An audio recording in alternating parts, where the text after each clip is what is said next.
Tech Hackathon that will be running till the 10th of April.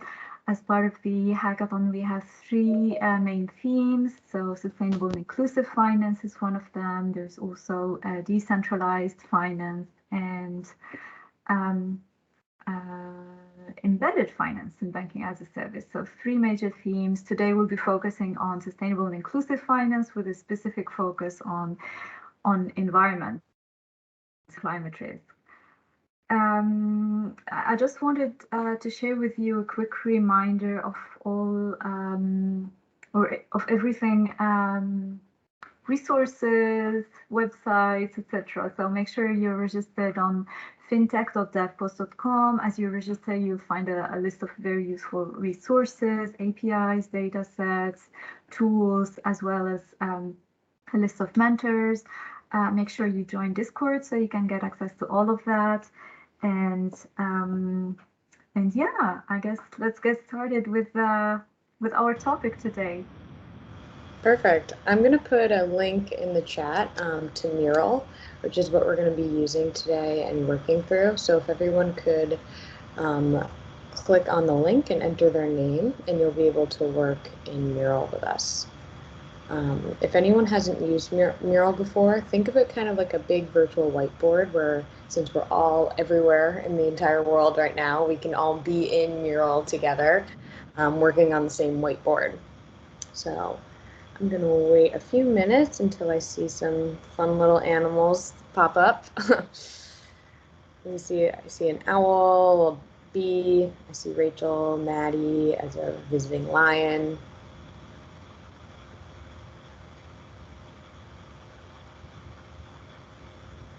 And let us know if you're having any trouble accessing the link.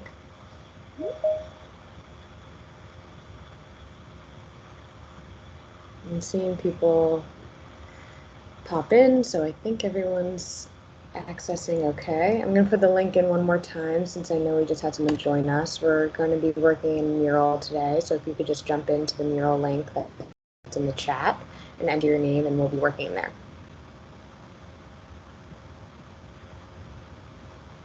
Great. I'm seeing 10 people in the Mural. Let's see how many people we have on the call. We've got 18, so let me wait 1 or 2 more minutes and then we'll get started with Mural.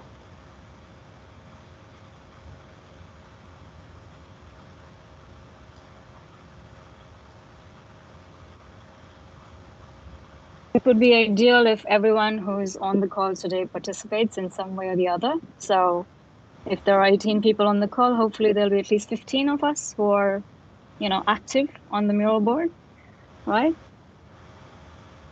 Yep, I'm seeing 12 people right now. Sohini and Katrina, as we are waiting maybe for everyone to connect to Mural, and to be honest, for me, it's it's so slow. I'm just arriving now. You will see a Reno coming up. That would be me. Should we do a quick round of intro? We do have Rachel with us. I don't know if Josh has joined, but also introducing ourselves, the Finastra team here. So I'll go first. Sorry, I forgot to mention. So my name is Shireen. I'm heading innovation at Finastra, and yeah, really excited for this session. I can go next. My name is Sohini. I lead innovation in the European region. And I'm really excited to be here and participate in a very, very interesting subject that's close to my heart. Yeah, I agree with everything Sohini just said. I'm very excited for today's session. I'm her partner in crime in the U.S., so just across the water. Thanks everyone for joining, and I'm seeing, let's see, 13 people. So maybe we'll pass it to Rachel, and you can introduce yourself, and then we'll hop into Mural. Oh, and yeah. Maddie. Yeah, hi everyone. It's a pleasure to be here today. My name's Rachel Shin. I'm a manager of corporate sustainability from Scotia Bank. And my colleague and I, Tom, kind of have set the challenges in partnership with Finastra. And are really excited to participate and see what all of you come up with. So pleasure to be here, and Tom and I will be kind of the mentors throughout the process, and Tom will be joining in about 5 minutes. He just had a brief conflict, but really excited to get going and to discuss with everyone. Thanks. Thanks a lot, And Rachel. finally, hi everyone, my name's Maddie. I'm also at Finastra. I'm an environmental science graduate in a previous life, and I'm now leading environmental strategy in the ESG team, so Environment Social Governance team at Finastra. Thanks a lot, Maddie. I don't think I've seen Josh, who should be joining us from SUS Global as well. But yeah, we'll ask him to introduce himself once he joins the call. Should we go to Mural then? Yeah, let's jump. I'm Shireen. I think Josh is going to be a bit late. I saw an email come through. Right, yeah. So we should expect him a bit later. Okay, perfect. Thank you. Thanks, Maddie. Great. So I have summoned everyone to this first board, the Mural Tips board. So I just want to give a quick introduction of how to use Mural, because that's what we'll be working in. And really the main thing that you need to know is how to navigate around the board and how to add sticky notes. So to add sticky notes, all you need to do is double click and you'll have a sticky note come up. If everyone tries that in this test area here. Yep, double click, and then what you can do is just start typing.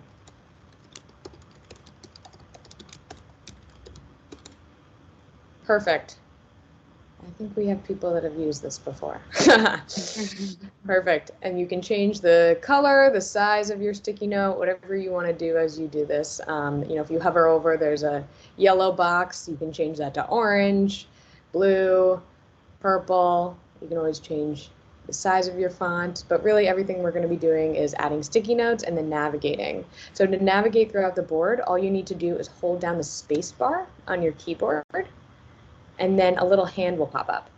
And when that hand pops up, you can easily move on the board. If everyone wants to try that, just hold down the space bar and then move your mouse, and that will move you on the board.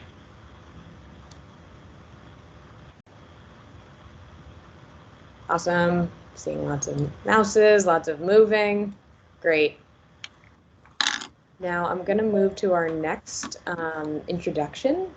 So I'm going to move over here and summon you all here.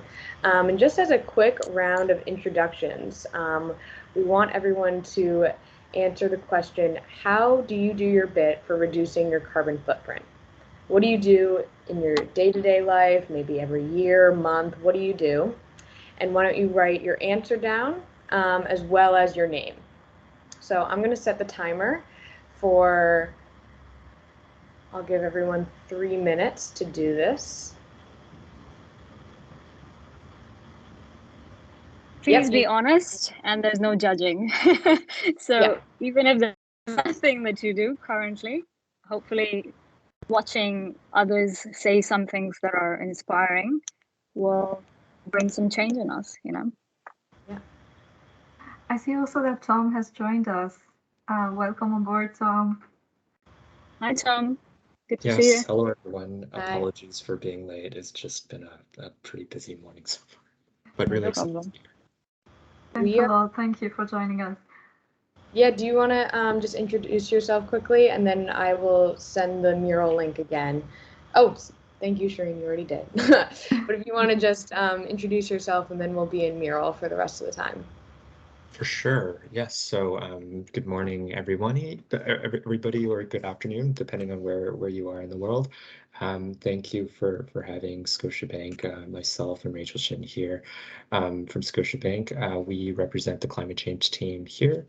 A lot of our work is focused on defining and implementing our net zero strategy, as well as broadly, how do we socialize and how do we raise awareness of climate change action across the bank? How do we provide the tools and capabilities across the bank so that we can in turn have a lot of those conversations with our clients in some of these sectors that we're going to be talking about today as well. So just really excited to be part of the hackathon and to be part of this challenge, and looking forward to the conversation. Awesome. Thanks, Tom. And yeah, Tom, I don't know if you missed that. We're on the mural board. The first question is for everyone to put their name, their role, and also what you're doing to reduce your carbon footprint on a on a day-to-day basis.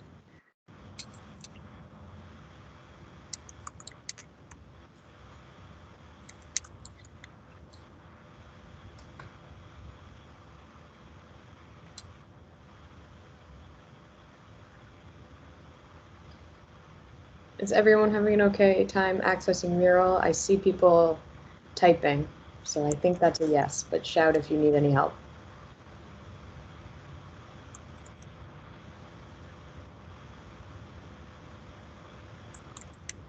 I'm liking these animals. Vincent is a penguin, Rachel's a panda.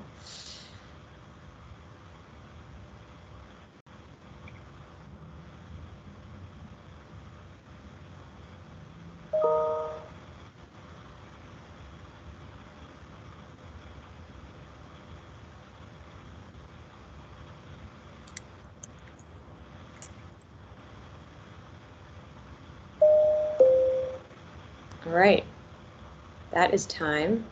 So thanks everyone for introducing yourselves. We can just take a minute to read everyone since we don't have time for everyone to introduce themselves. We want to keep moving. So why don't we take a couple seconds to see everyone and read their answer. And then Sahini, I'll pass it over to you. Awesome, thank you. All right, so I'm going to start talking a little bit about the structure and what we're going to do today. So we're going to spend a good amount of time contextualizing the problem, because the problem is really important to understand, go deep into. Given an hour, we as design strategists would recommend we spend 55 minutes of the hour figuring out the problem and aligning on the problem, asking if it's the right problem to solve for in the first place, etc. And then, I'm just exaggerating, we're not going to spend all of the time on the problem itself, but a lot of it. And then we'll jump into the solutioning.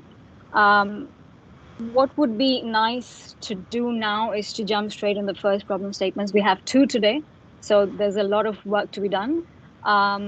It would be nice if between Rachel and Tom, you're able to introduce the first problem statement and give us a little bit about the background, the genesis of the problem. Why is it important for you? Why is it important for your customers? Any context that you can provide to give us, as much insight into the why would be really helpful. So let's kick off from there, please.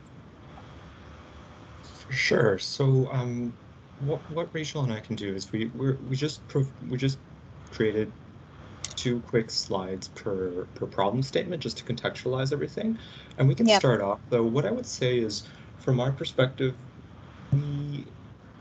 we're really interested in having a discussion with everybody, just because how we have framed the problem may not in fact be the problem that we really want to solve. So just to build on some comments before, and so really looking forward to having this back and forth, and also really open to questioning our own thinking as well. Maybe there's another angle that we can approach, we can use to approach these key questions as well.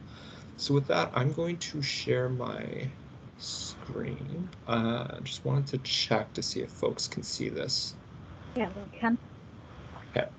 I can't see the rest of everybody, so please, if there are questions or if I should go slower or faster, just chime in. So participants probably had seen bits and pieces of this previously. The first challenge that we wanted to bring to everybody's attention was this entire idea of how do we incorporate emissions data into purchase decisions at the point where folks are choosing whether to purchase product A or product B. We were focusing on the following key questions. How can we help customers easily compare the emissions associated with different automotive and home purchases at that point of purchase.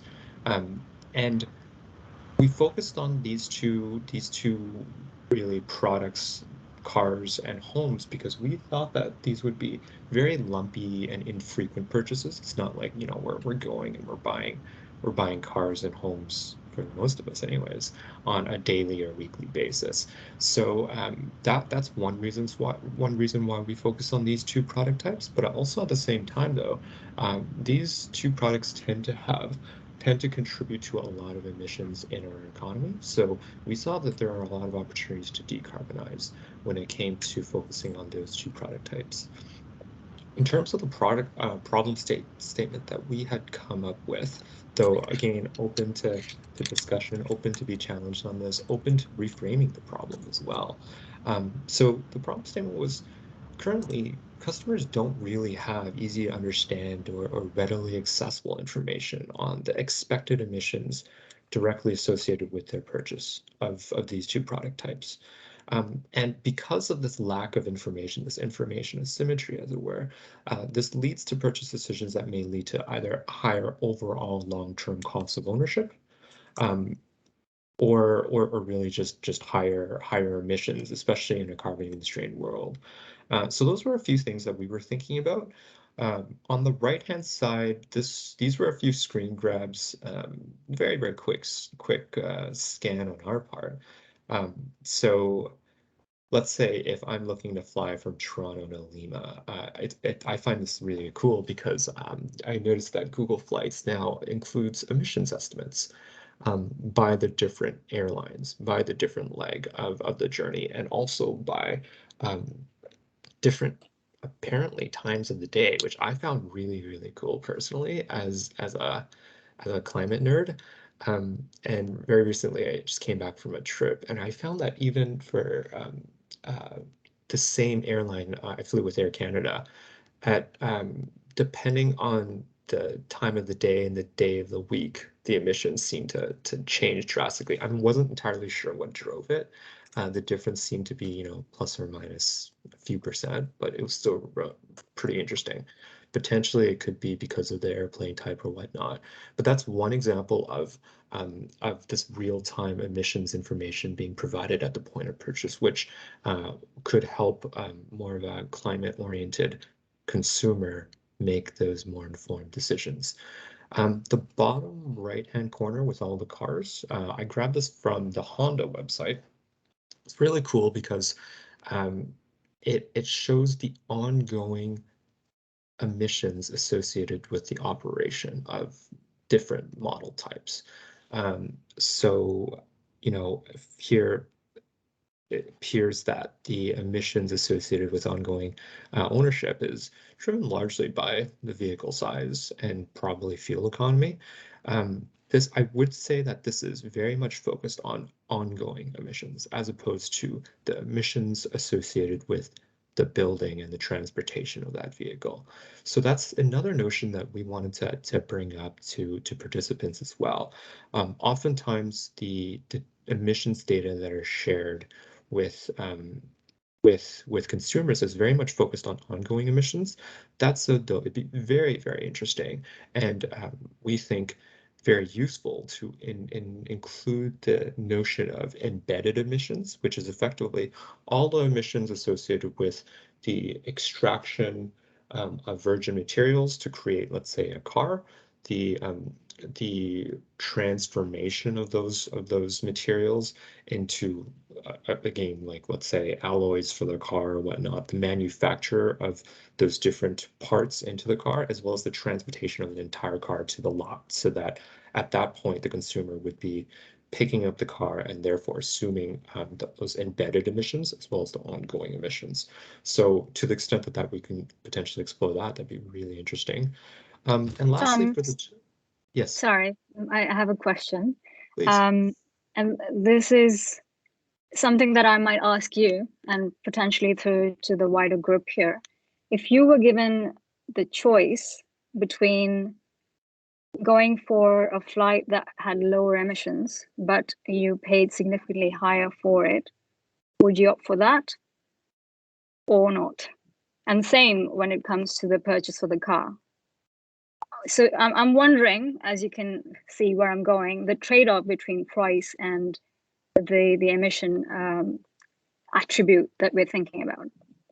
There's actually a name for the kind of additional cost of green products and services, and it was kind of coined by Bill Gates, which is the green premium. Right. And yeah, so lots of companies are kind of striving towards reducing the green premium. For example, for energy, renewable energy sources, it's still slightly more expensive to purchase from green. Exactly right.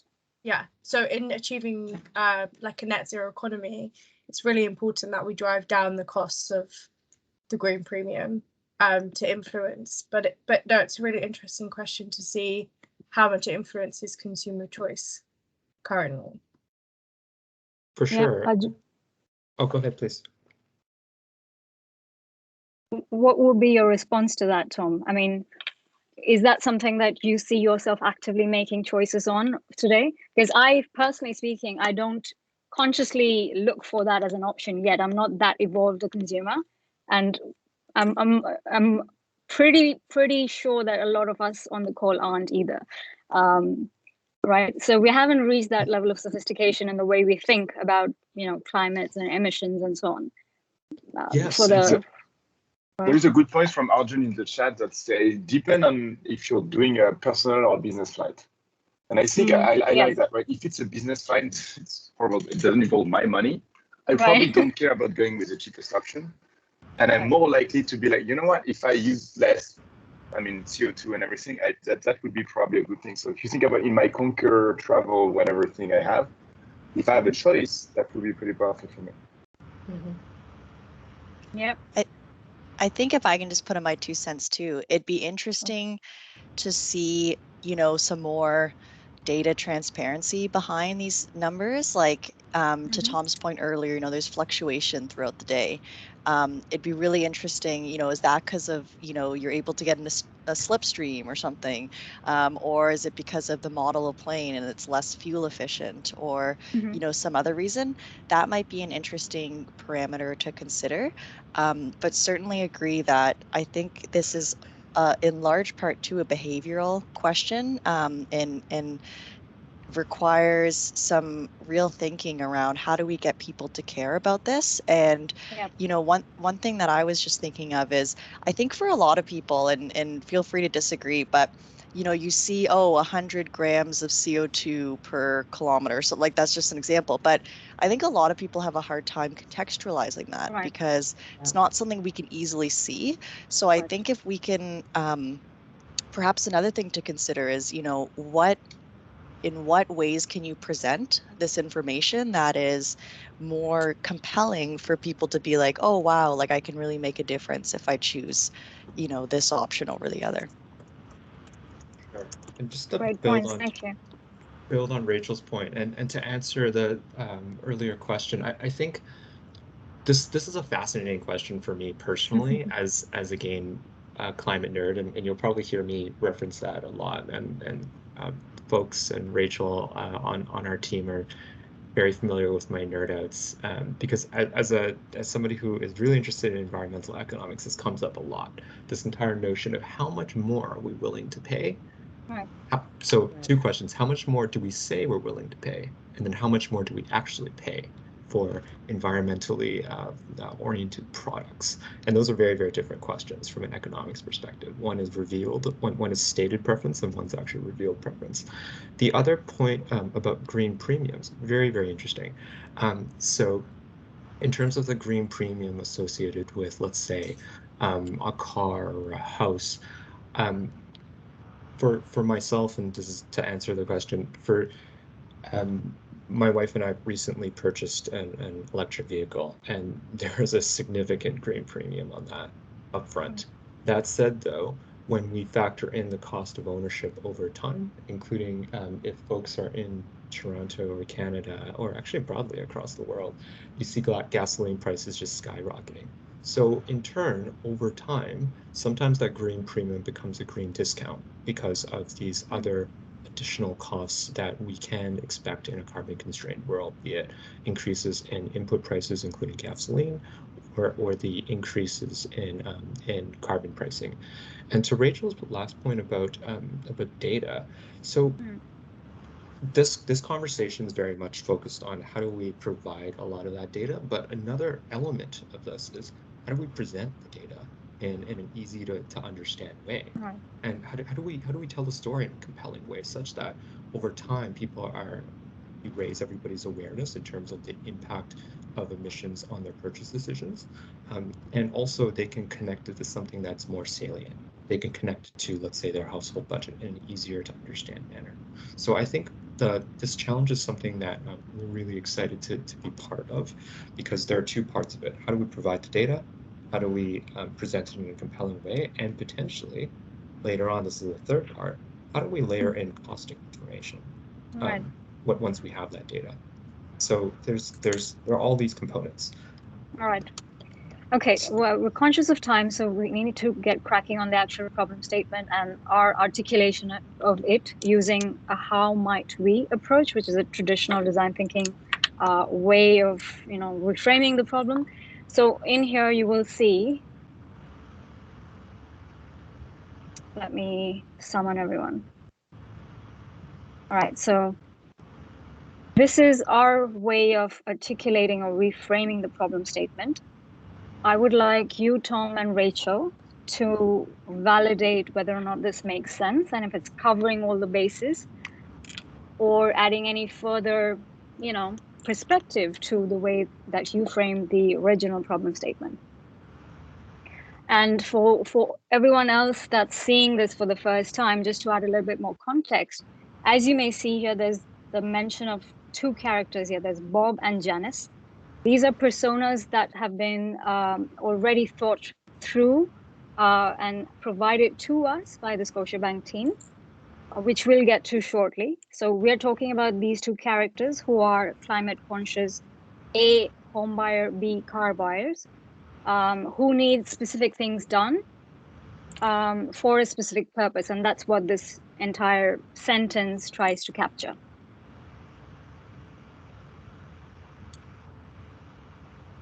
So over to you, Tom and Rachel.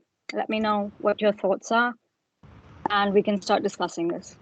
For the use cases, is that correct? It's the first one, yeah? We're still talking the first problem statement. Yes. So is the question how we would frame the use cases or the problem statement? The problem statement. We are not going to touch upon use cases at the moment. So on the if you mural want board. maybe to share your screen so everyone can see also the mural, I think it would be easier. I can see that there are 17 people that are following my mouse. So I'm assuming that everyone can see my mural because they're all seeing it on their own screens, right? Mm-hmm. Sure. Okay.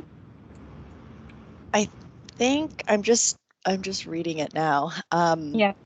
I think this aligns with what we kind of were thinking of in terms of how it's set up.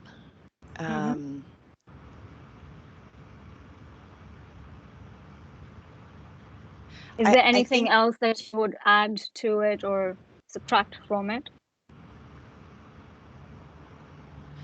I'm just wondering, based on our conversation, we talk about the second part, the second line, the need, access emission data at the point of purchase. Is it the ability to access, but also perhaps, the way that beyond just access itself, like, is it the information, how it's represented, if that makes sense? So access and understand. Yes. I think the and understand. Relate. Yeah. Okay, let's say access, understand, and relate to. Is that fair? Yeah, I like that. Tom, what do you think? Yeah, I agree. And we also internally, we talk a lot about decision useful data. So let's say if consumers can access, understand, and relate, how would they use this data? Would it have an impact on their decision-making process? So I think this is a pretty good way of capturing it. It's just focusing on how are they going to use it afterwards too. so that they can make informed climate conscious purchase decisions. And ultimately, this is about purchase decisions that are informed and hopefully in the positive direction towards carbon neutrality. For sure, yes. That's the objective, right? Yep. So if you're happy with that, we'll move on to the next board, which deep dives further into this. Anyone have any comments on this before we move on? Everyone's with us so far? Yep. Okay, yep, we're seeing some comments in the chat, so we're all good. Okay. We have a looks fine. Okay. That's good discussion. All right, brilliant. So I'm moving into the vision board. All right. So the objective of the vision board is to refine this further, add more meat to the bone. We're going to deep dive into the who. Who is it that we're solving for? So getting a little bit more insight into the kinds of people that care about care about carbon emissions in the first place. There is another element to it. The second point here, we talk about customers who are more price sensitive, perhaps. So there is another element of, something that we already discussed, that there's that trade-off between a morally correct decision and a more economic and logical decision, right? And there's always that tension, and we have to figure out which one wins and why. We also have two personas that have been provided to us. The first persona is Bob, who is the home buyer, right? And then the second is Janice. Now, this looks after the demand side of the story. If you think about the value chain and the two sides of it, these are the people that are buying the information, not necessarily buying, accessing the information, as we just stated, and potentially then making a purchase of whatever it is, whether it's travel or consumer goods. But the question is, who's providing this access? Is it the ones who are selling these same services or goods, or is it a third-party portal? And that's why we have the supply side question right here. So we talk about point of sale. Remember, I know that, Tom, you mentioned point of sale as one of the key things to think about in the sort of journey that this customer is going through. So who becomes the owner of the information that is being imparted to this customer who is going to make that decision? And then how does Scotia Bank play a role in that? Are you the owners, or are you enabling someone else to own that data? So I'd like to get a sense of how you're thinking about it, please. It's an excellent question. So I can speak for real estate first and homes. So as a bank, we're enablers of a lot of sectors of the economy. We're the ones that are on the back end providing financing. As it relates to homes, we have been made aware of a few initiatives with real estate associations, so the realtors, and there have been suggestions and proposals for the realtors as the people engaging oftentimes with buyers to potentially add that emissions in real estate listings. So that's one example of they're already an intermediary, there are already existing relationships. It would make sense from the supply side for them to be really providing that information in a compelling and easy to understand way. As it relates to autos, truthfully, we don't really have a good handle on it, and really would love to learn more from the rest of the group. As displayed earlier on the slide, we understand that quite a few auto manufacturers have that in their on their websites. There are also some nonprofits that aim to provide that data. That said, though, it's definitely not a universal kind of data coverage across all car models. So there are a lot of startups coming up, but mostly it's auto manufacturers. All right. Okay, so it's pretty fragmented in the way that industry is approaching it. So when Scotiabank is tackling the subject, is there a specific initiative that you would want to own to bring things together, perhaps?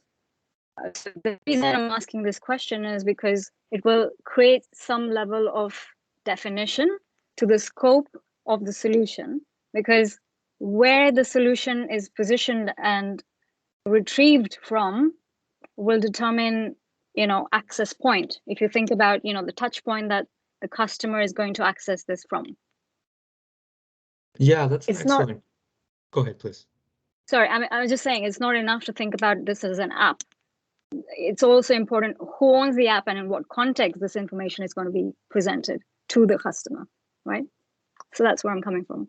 Yeah, for sure. And it's an excellent question. Truthfully, we've been thinking a bit about this. Because we're enablers, it probably wouldn't make sense for us to own it per se. That Okay. said, though, where we could definitely explore supporting organizations who would want to own and display this information.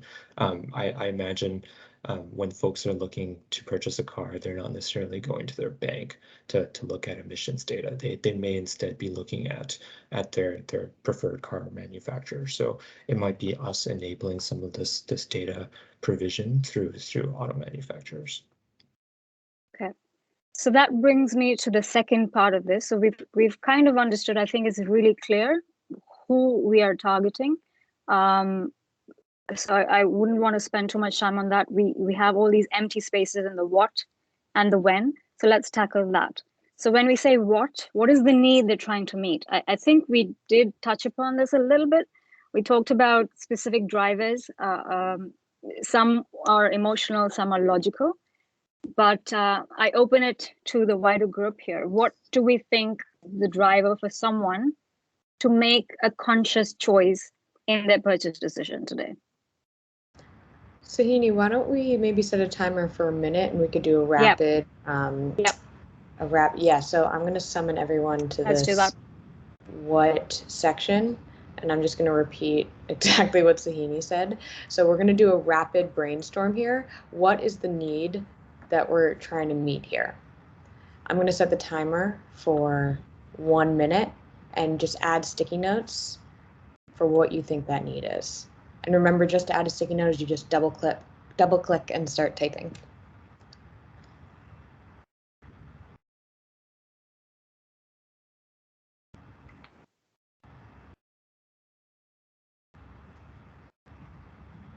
Also, folks can put it in the chat and I can throw it in the mural if you're having trouble with mural.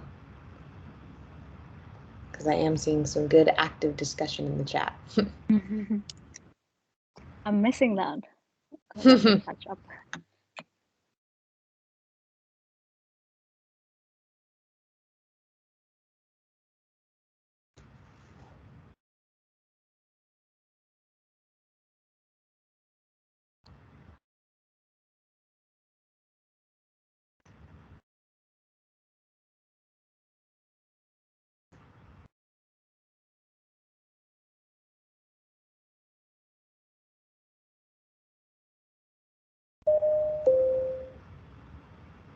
Right, fantastic. We have some responses.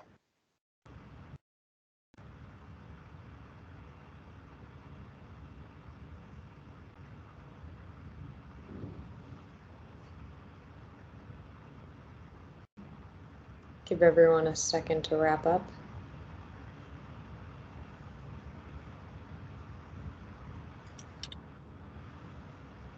Well, whoever said tax incentives, yes. Yeah, sorry, that was me. I hate to be that dude, but a lot of the people I know that choose to go green definitely enjoy the tax incentives with it. So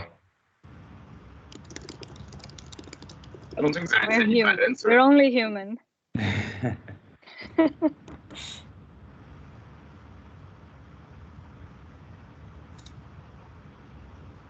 Okay, fantastic. So we have some idea of what most people think. There are some very logical drivers such as tax incentives, government grants, etc., which are transactional benefits to us.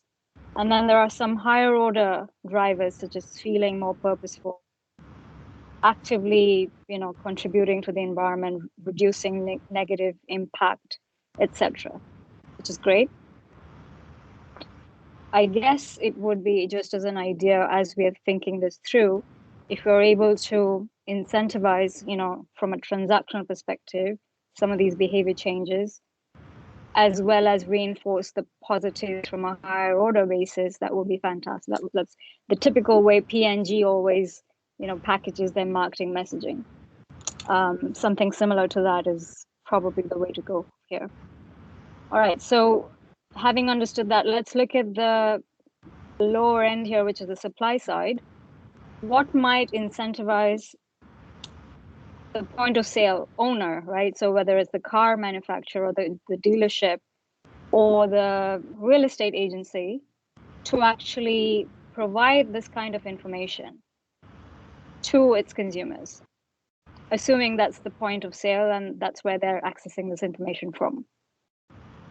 Because unless we have that layer participating in this, it's not going to make much of a difference, I think. What do you think? Yeah, I would say one thing to drive is consumer demand. That might be one driver for if consumers are demanding this information, then that could be a reason for providing it.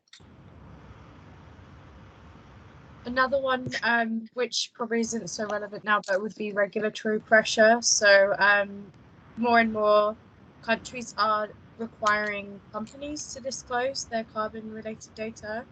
And, in the future, that could apply across the supply chain to various products and things like that.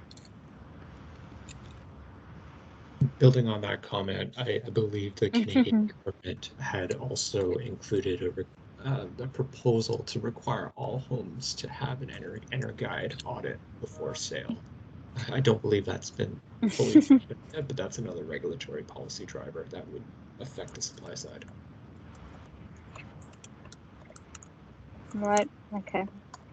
Brilliant, thank you. That's really helpful. And so finally, I'm going to move to the when. What would be, or when would we have a solution that has successfully solved the problem statement that we've laid out previously? The way we articulated it, which I'm going to repeat again. How might we help Bob or Janice, climate conscious home/car buyer, access, understand, and relate to emission data at the point of purchase so that they can make informed climate conscious purchase decisions? So if this is the problem statement, what would good look like? What does a good solution look like? Do we have any idea of that? And I'm going to set the timer for about 1.5 minutes to do a rapid brainstorm on that. And I put the problem statement next to our when section. Brilliant, thank you.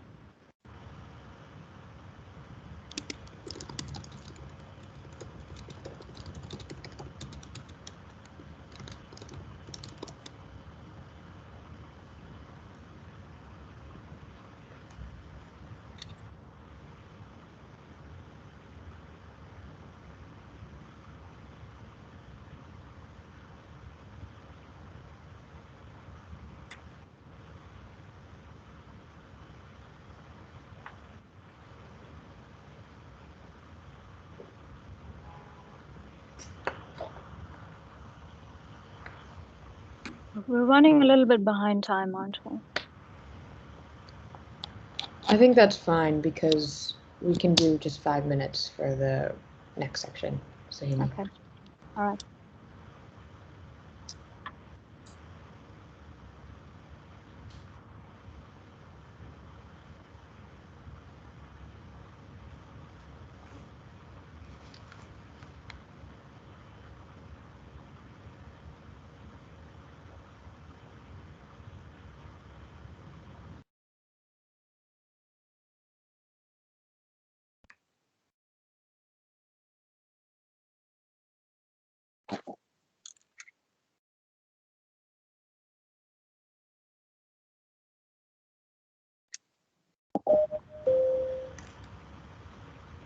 All right, we'll give everyone a couple seconds to wrap up and also take some time to read what others have put down.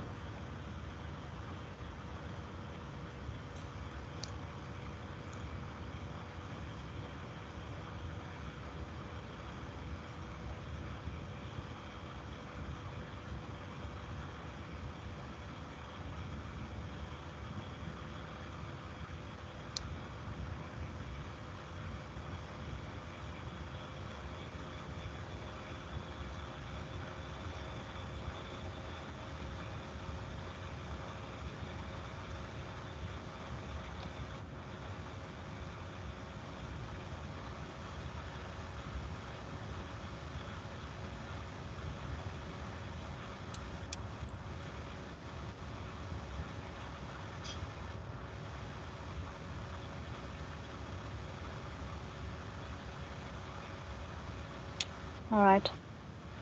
Let's call time. Yep. Can I hand over to Tom and Rachel?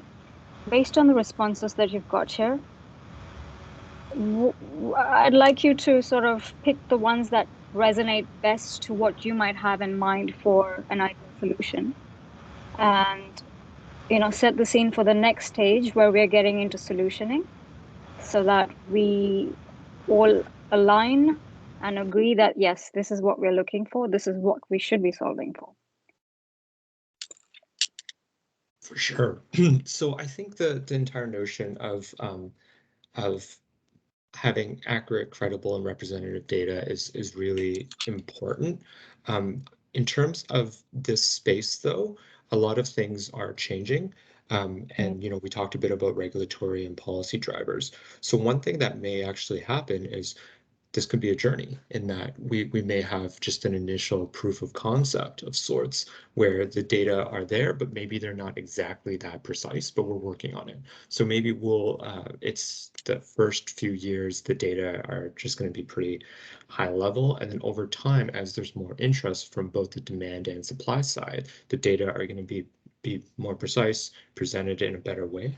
I think also on the previous what column, I really like this mix between emotional drivers and logical drivers because truthfully, all of our purchase decisions are a product of that rational mind as well as hey, that looks shiny, I'm going to get that. So I think that's really important as well to recognize that for this challenge in particular, we can't focus on purely the rational side of everybody's brains looking at that calculation. So I think all of this is really, really helpful and just focus on that journey as well as this combination between emotional and rational drivers and the importance of regulation and policy driving a lot of this. I think to add to what Tom was saying, I think, when would we successfully have solved the problem? One measure to me could be, when the consumer or when consumers start, or when Bob and Janice are able to integrate this data into their decision making. Like that to me would look like success in the sense of, you have these common parameters like cost of home and, location and et cetera. But when they're able to kind of concretely add this emissions data as an important decision factor in their evaluation, that to me would look like success. And I think that might touch on the emotional and logical, depending on, the logical might be from drivers from external, regulatory changes and price incentives, et cetera. But there also might be emotional drivers that are captured in there, like, wanting to make a positive impact. So that would be something for me. Brilliant. Thank you. Any questions before we jump into the ideation for solutioning? Any comments from anyone?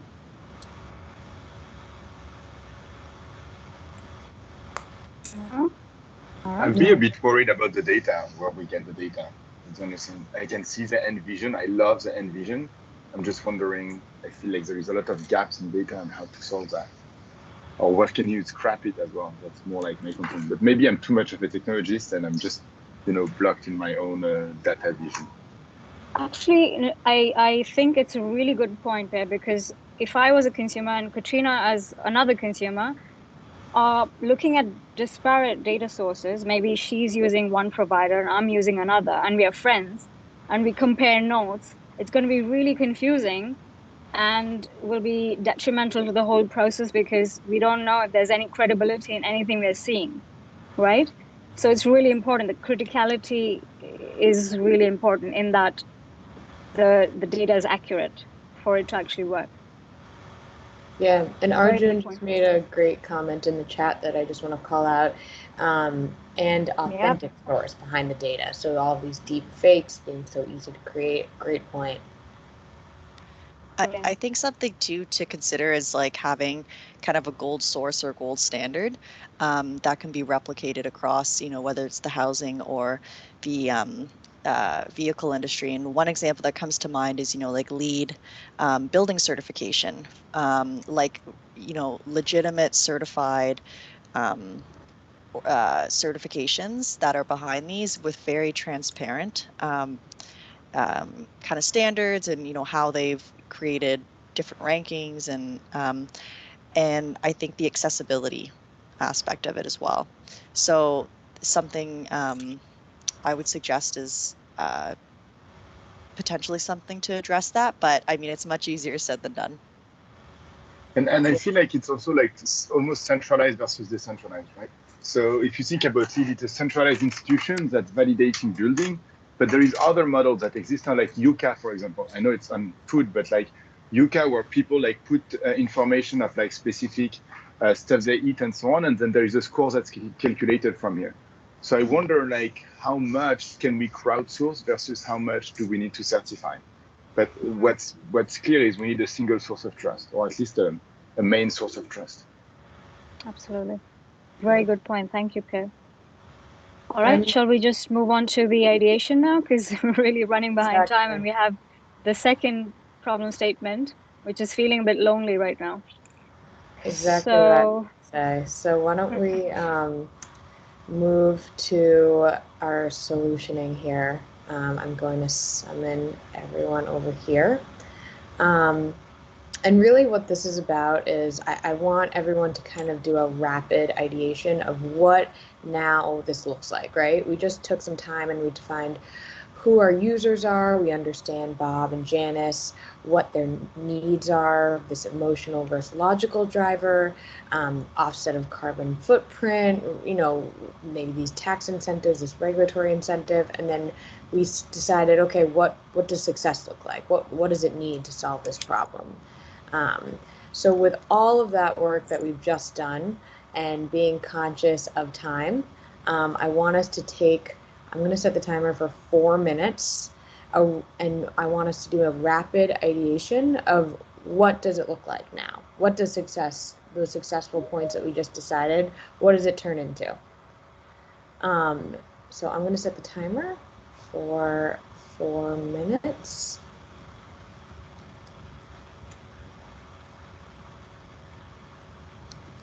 And I'm also going to copy over some of these points that we just took from what does success look like. It's when they're able to integrate data into their decision making, this emotional and logical connection. What is this gold source, this single truth of data across verticals?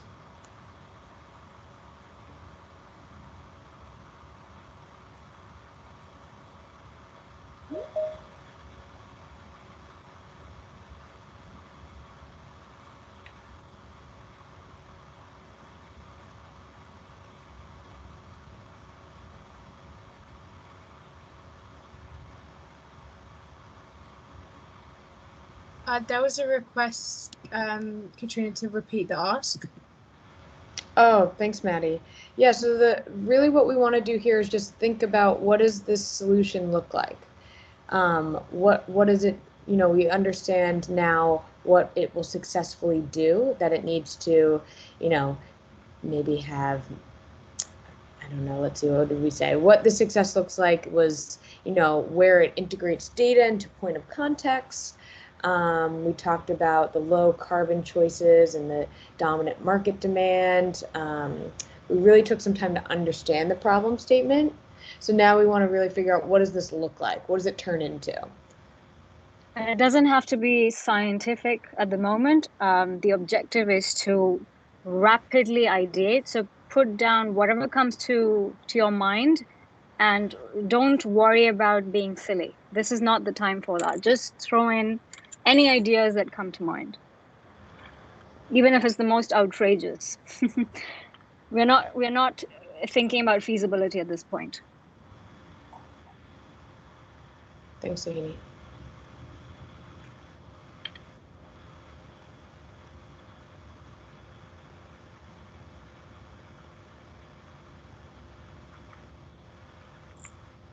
Maybe it's something with data, the conversation that we had just now. How are you comparing it? How do you get the best data?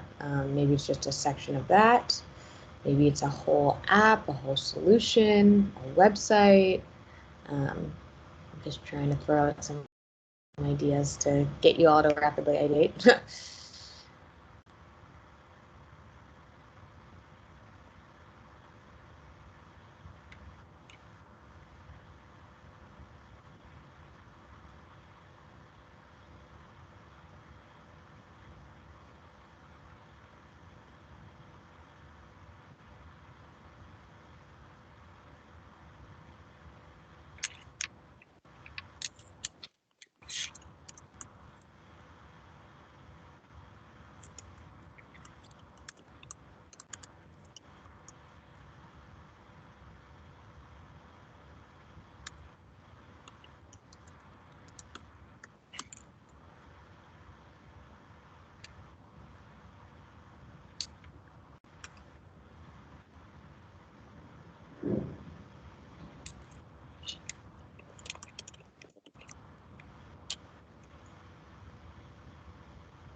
I know we're running out of time, but this is great ideation, so I'm going to extend this for 1 more minute, and then we can move on to the next one. I don't want to stop it yet.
Great.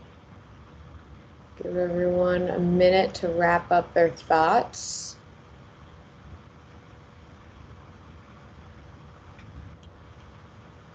And what we hope this will do, these rapid ideas that you just all threw down and thought about, and after going through the problem statement and really identifying what we're trying to solve for and what success looks like, you can take these ideas and ideate on them. This would be the solutioning, right? What does it look like? And maybe what your hackathon project would be. So taking some of these ideas, developing them, even turning it, thinking about it even more and what it could be and how it could evolve. Or this continuum. I love that note that someone wrote, how this continues to evolve and what it looks like. So maybe we'll take 1 more minute before we really need to jump to the next problem statement, just to review what everyone wrote, and hopefully this gives you some ideas to ideate on and solution with. I'll make them a little bit bigger. And in the meantime, between Rachel and Tom, any final comments to wrap this section up before we jump onto the next problem statement?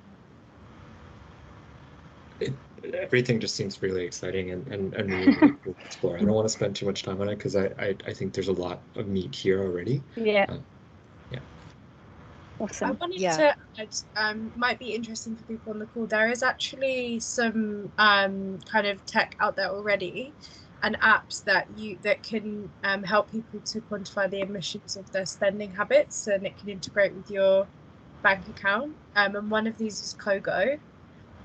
So I thought it just might be interesting for people to kind of already see what's out there, and who knows, it might influence your spending habits. Thank you. Would you mind just typing that into the chat, please? Because yes, thank you. I really love some of the ideas here. The Yeah. leaderboard is actually really cool. Like imagining leaderboard for cars, for different types of houses, and you see that for we were having an ideation session 2 days ago with actually one of the partners, DeFi Pulse. They do that leaderboard for DeFi protocols. It's very effective, and you can imagine exactly the same for like different cars. So creating some sort of a standard and looking into the data and having that leaderboard, that would be awesome. I think there's some research that suggests gamification is a very effective tool for behavior change. So that speaks really well. I mean, that's exactly what that point suggests, right? Leaderboard is all about gamification. Yeah, I agree 100% on that. I mean, I put the leaderboard thing, but I think the key here is like, if you think about the Fitbit, right? That when you get all the employee like comparing steps and everything, that worked so well. If we can do something like this on carbon footprint, right? Where you, every time you go to the grocery store, you know, like, oh, you get that much meat and so on. That I would love to have on my bill the carbon effect they have. That would be like super powerful. It's very reinforcing, you know, for the positive impact that you're having as an individual, like a tiny little bit in an entire world. So it all adds up.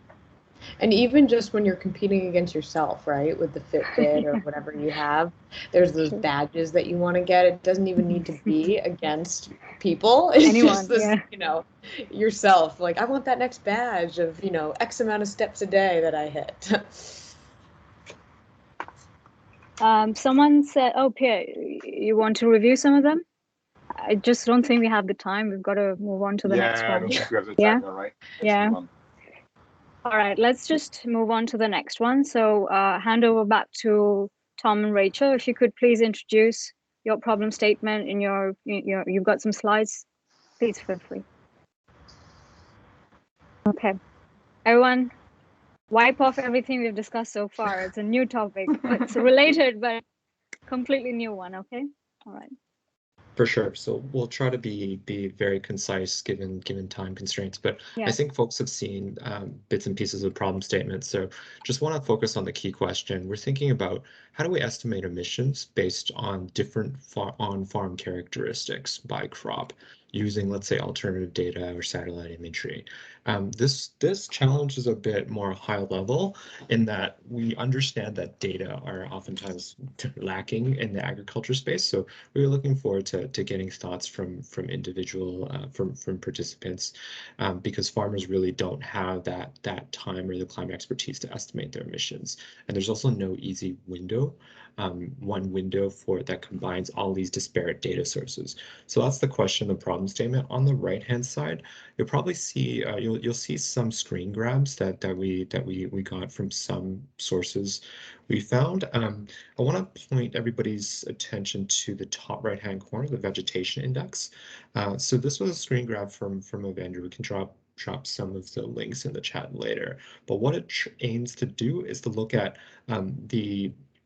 which plots on a farm or which farm has more vegetation compared to other farms. So you might have a lot of vegetation in green for some of those plots compared to red where maybe it might be barren. And this is really helpful just for farmers as well as funders to understand how land is being used. Maybe the farmer can use less water, plant cover crops, or sequester carbon in different ways. The bottom right-hand corner, we have, it's actually a tree count. So we're looking at using satellite imagery to count the number of trees. There are also quite a few different vendors as well, GHGSat, and there's also the Food and Agriculture Organization in the United States, which is a wealth of knowledge. So a lot of different examples. I'll stop there though, because I'm mindful of time. Happy to delve into this a bit more in the problem framing step. Okay.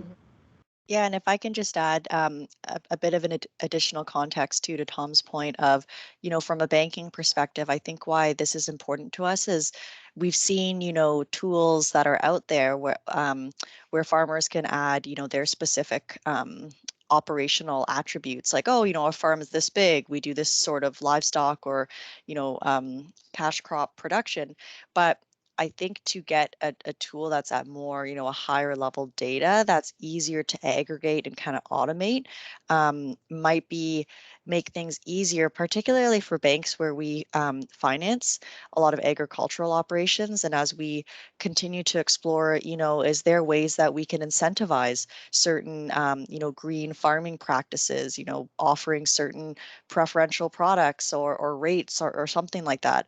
But in order to do that, we would need, kind of strong source of data, but that's easy to kind of get from a more automated system, if that makes sense. So I think from the banking perspective, that's some of our motivation is to look at that. I have a question on this. I understand a lot of your competitors are also trying to tackle the same type of question. Do you know if there is any industry body that's tackling this, or are all banks trying to do this, the data collection yourselves? Or do you see this becoming an industry problem that, can be done together?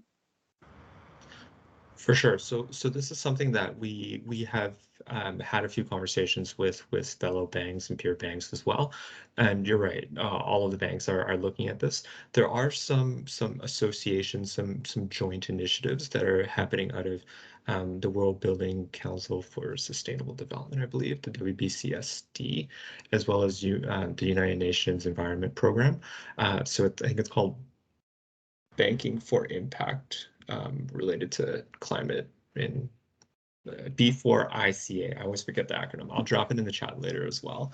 So there are initiatives to look at quantifying the emissions on farms as well, but I can drop that into the chat. Sure.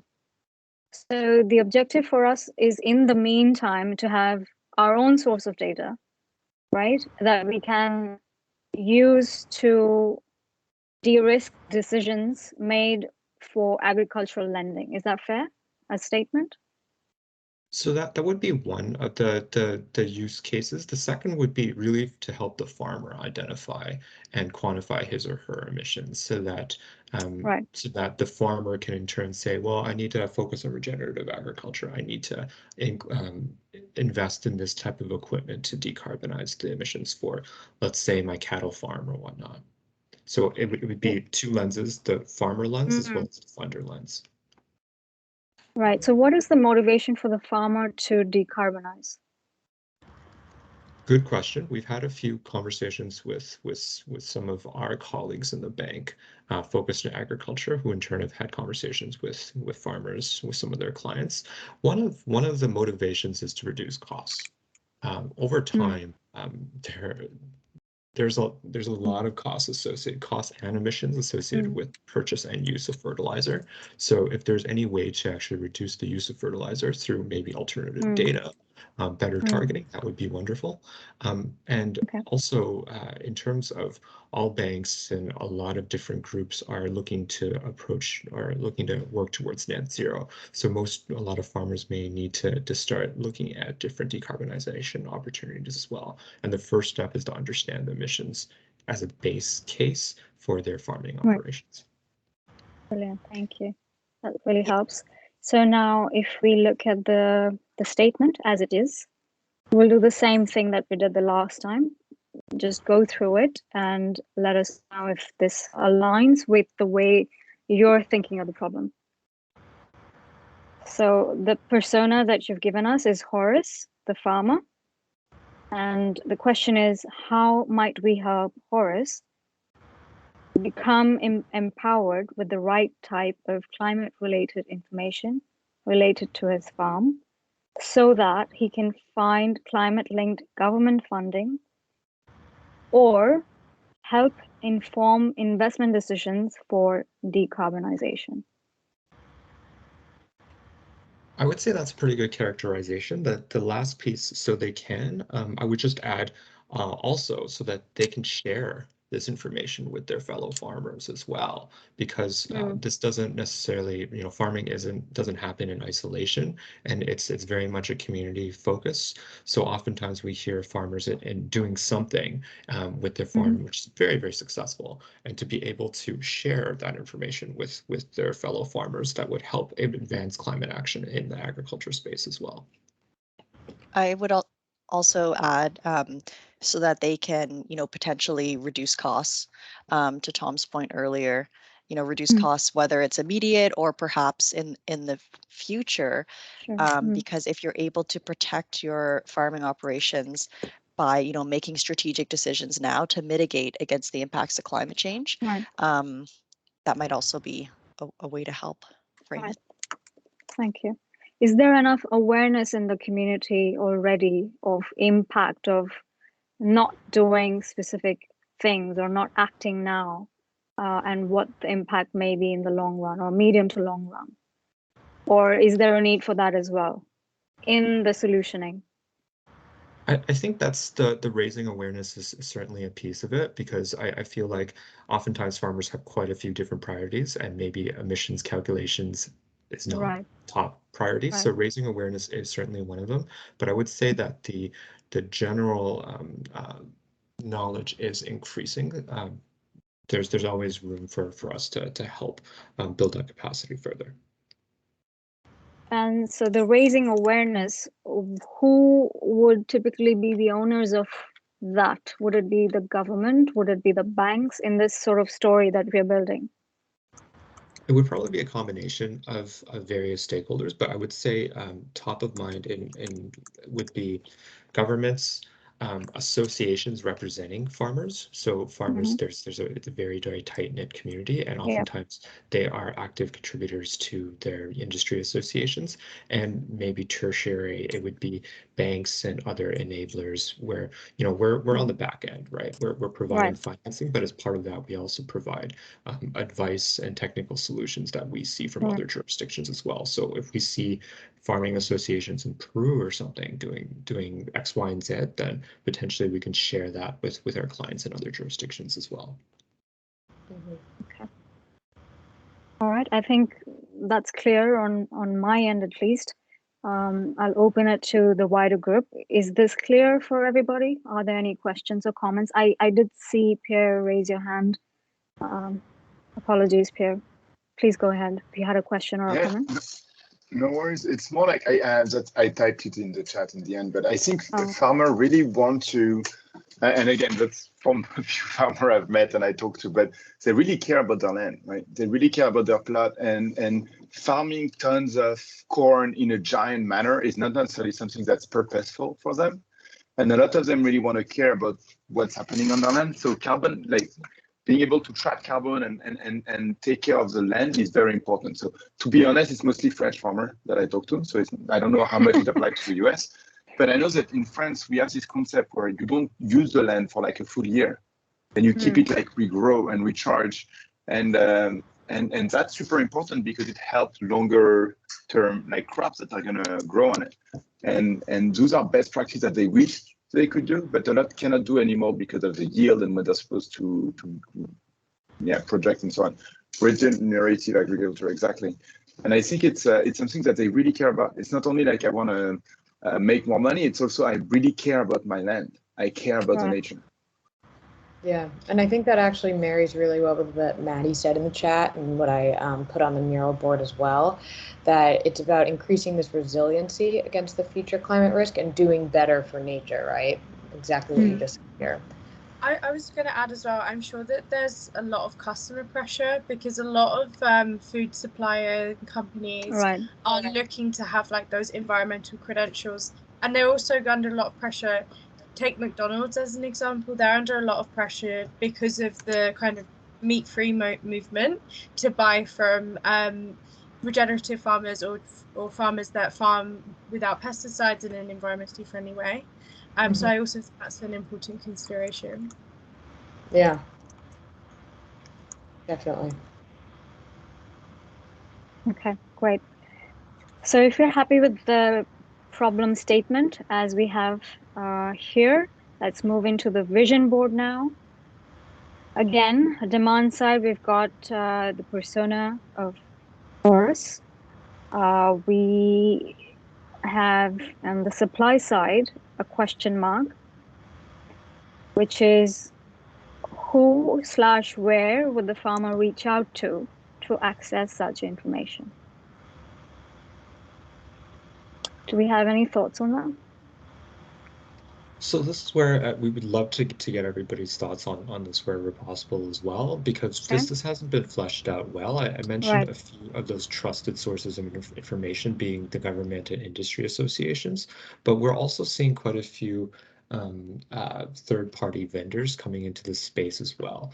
Though, to build on the comments from the last challenge, we do want this authoritative, credible, and trusted Right. source of truth as well, because otherwise we just might have emissions data that varies significantly by vendor. Right. So, I would say it'd probably be a pecking order of sorts, where it would be government and associations, but also maybe those stakeholders would rely on data from let's say third parties. So let's say we have a solution, right? And here we've talked about the access coming from government and associations. So how would we connect the dots between a solution that we're sitting with, the stakeholder groups that are potentially the most influential in the value chain, and the farmers themselves? Do you have any thinking already in place for that, or is something that we need to think about as well? So is the question how the solution would cascade from, let's say, these organizations to the individual farmer? Correct, yes. So let's say we come up, as a group, come up with a solution. Then this solution then gets sold as a private solution, or how does it work? Like, is this something that we are then proposing back to farming associations globally? Or, how fragmented is the approach or not to go to market? Because again, just like we thought about from the consumer point of view, we're thinking about access from a touch point perspective. Where do the farmers get this information? And the other part of the story is, if we have a solution, who should we take the solution to so that the farmers get that access?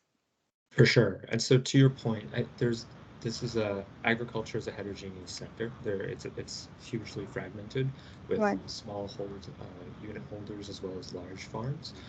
Probably the easiest pathway to start would be to go through the associations who already have those Right. existing communications with individual farmers. So it's the funnel approach of starting with a Right. few associations that they can in turn disseminate the information more broadly. Okay, all right. So we've taken care of the supply side. I think in terms of the who, the farmer, is very clear to me, but do you want to spend a quick, minute to just describe the farmer and his circumstances? Because the consumer end is easy because we're all, in the consumer shoes. The farmer is a different persona that not all of us can relate to. So it's probably worth spending a quick minute on describing the circumstances that the farmer is dealing with. And therefore what we should be solving for.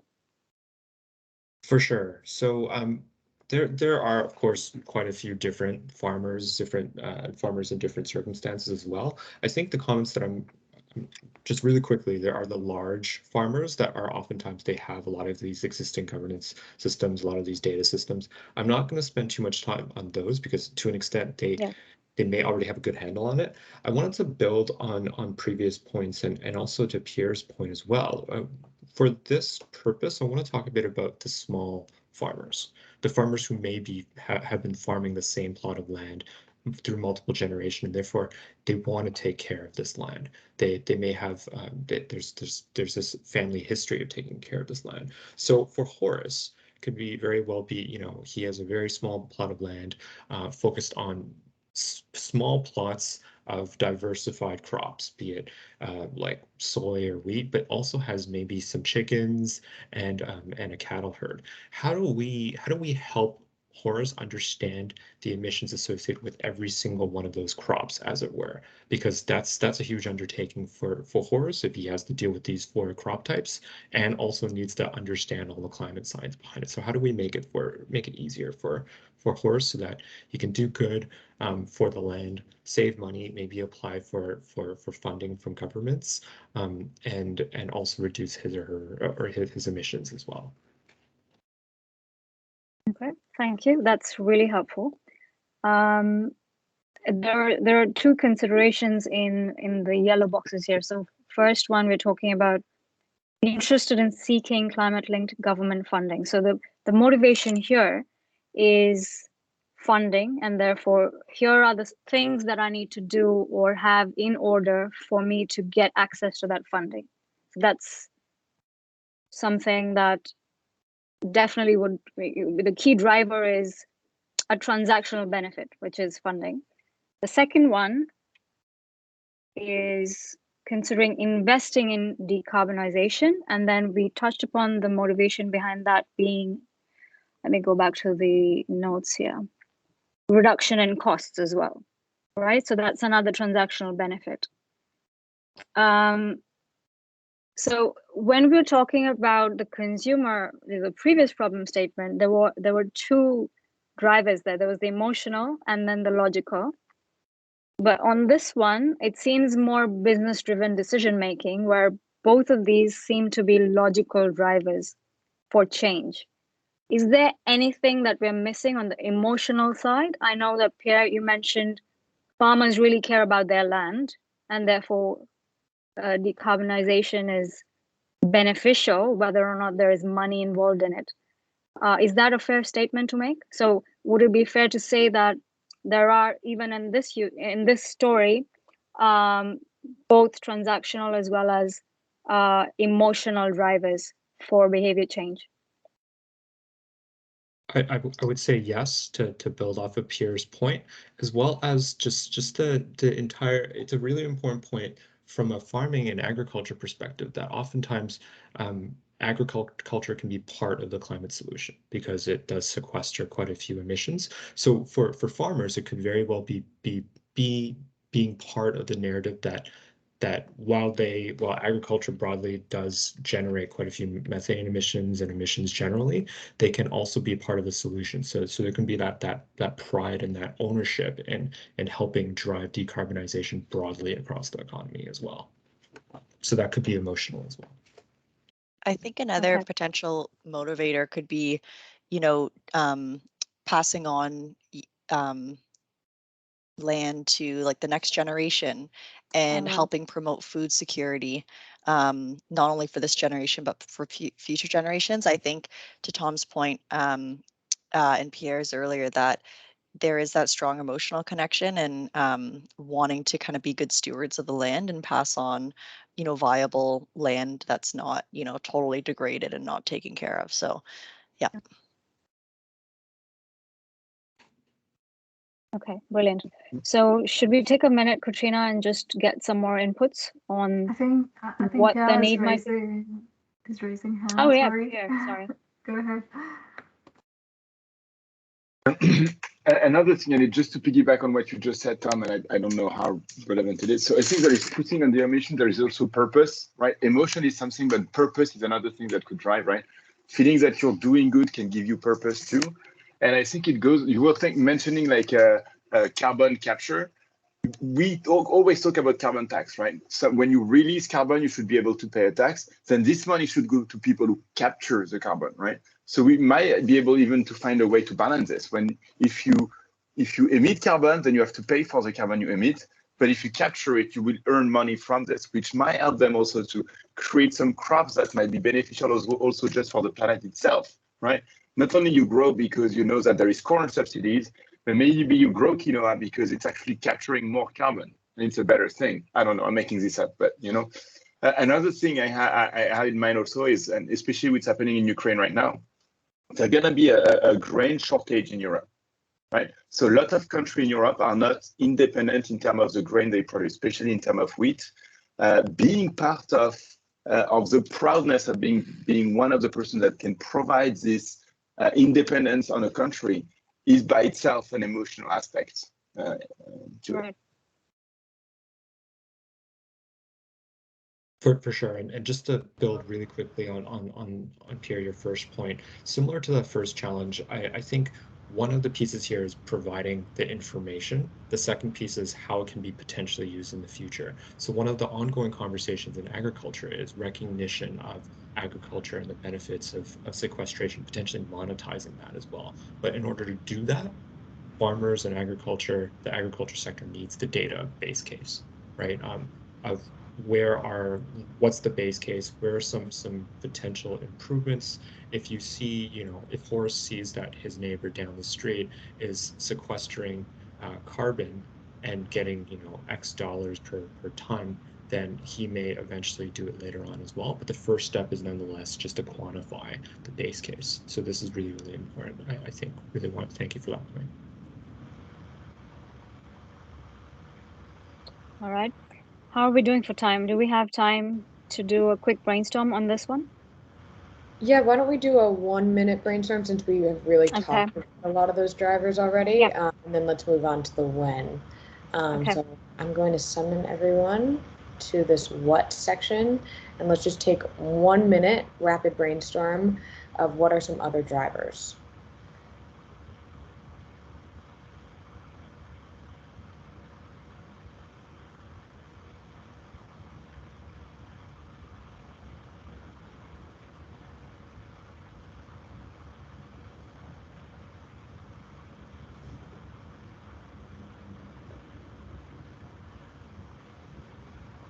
I guess we're going into when, but that's okay.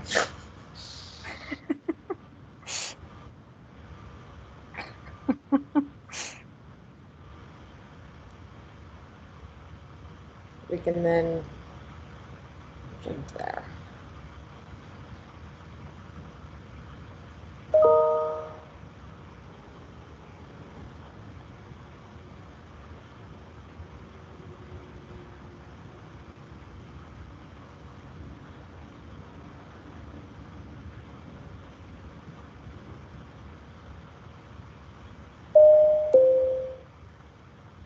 Okay.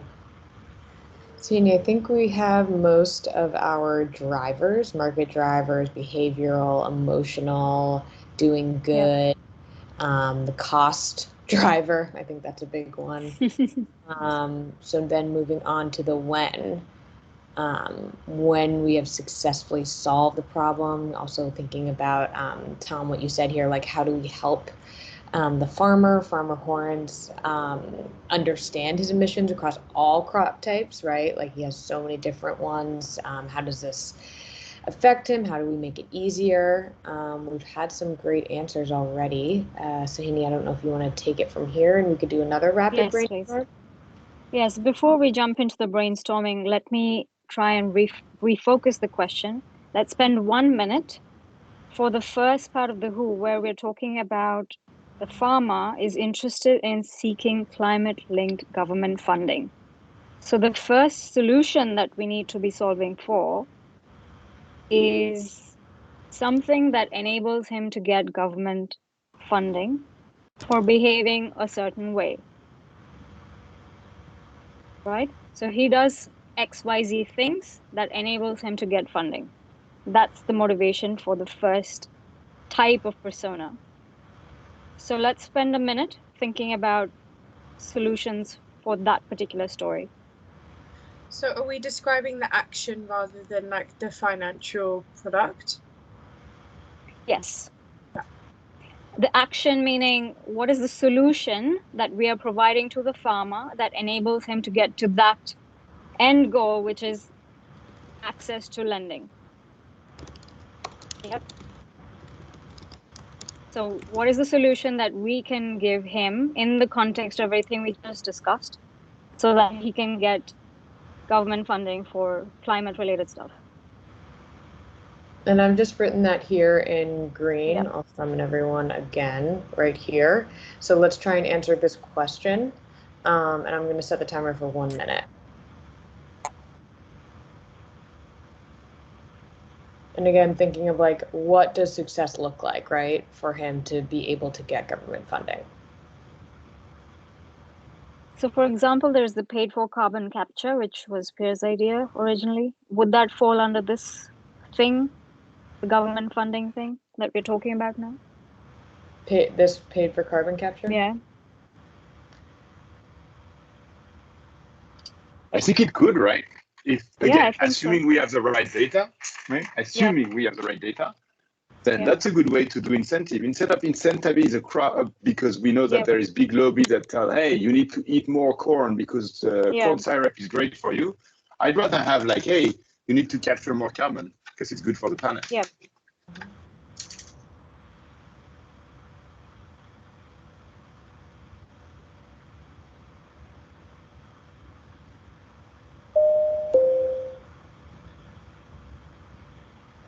Okay, let's jump on to the next one. So we have farmers who are considering investing in decarbonization, improvements on their farm, and looking to understand the potential impact, right? Which, given what they're doing, has to be positive in terms of the return that he's expecting.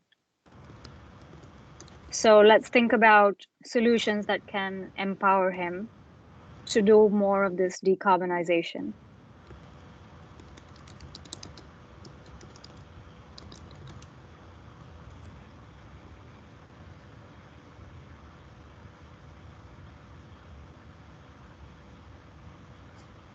Maybe it is this. I'm just picking from some of the sticky notes that we had below, right? Some really great points here. So maybe it is some alternative farming approaches that are used for decarbonization or just doing good for the land, right? A general idea.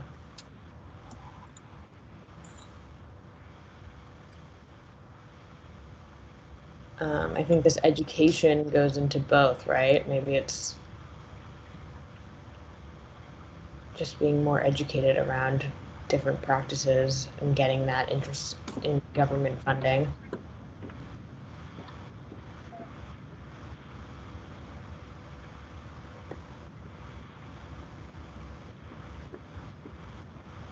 Does anyone have any other ideas of what, when we have successfully solved for farmers that want to improve carbon emissions, what does that look like?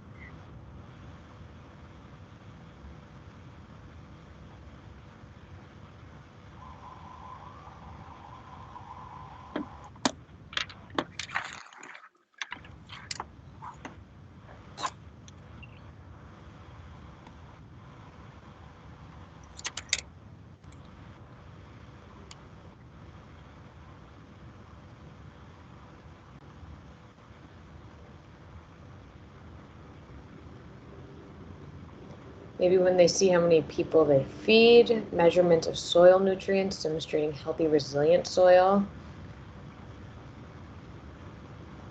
visualizing their impact of work, when they understand how healthy the plots are, when they have all data to promote their effects and impacts. Maybe we can break this down a little bit. What is that data that they need? Shirin, you wrote that, I saw it. Throwing you under the bus.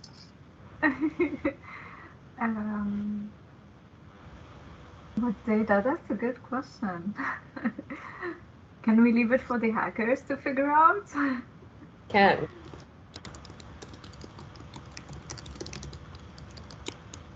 Yeah, actually, what I was thinking both for this one and another one that I've added there is farmers usually don't have the time to promote their work or to.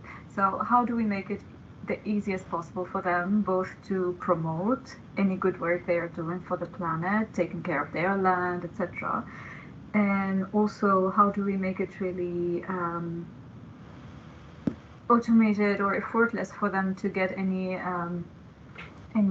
grants from the government or any helps if they are doing so they don't need to go through another admin stuff they don't have the time for. Mm-hmm. Great. Sahini, do we want to do one more for this when section, or should we move to ideation, since I know we only have about 10 more minutes for ideation, and then we're going to pass it over to our next speaker? I don't think we need all of the 10 minutes. I think 5 minutes is good. That's what we did for the last one. And then conclude on the second problem statement, and then I think we have a guest speaker, right? To then hand over to. Yeah, is that correct, Shirin? Yeah, definitely. We do have Josh on board, so yeah, let's have the 5-minute ideation and yeah. Perfect. Okay, brilliant. Thank you.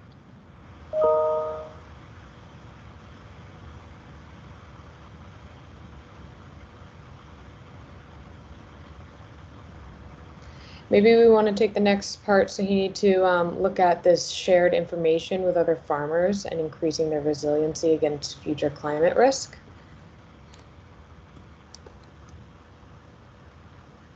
What is that again? Sorry. For our what we're doing right now, maybe we can take a look and seeing when would it be successful when they can be able to share information with other farmers and increase resiliency against the future climate risk and do better. Mm-hmm. We can do a rapid brainstorming on this as well. Yeah, okay, go for it. I will summon everyone here. And I'll set the clock for a minute, and we can just do a rapid brainstorm of what does success look like to be able to share that information with our farmers or increase resiliency against future climate risk.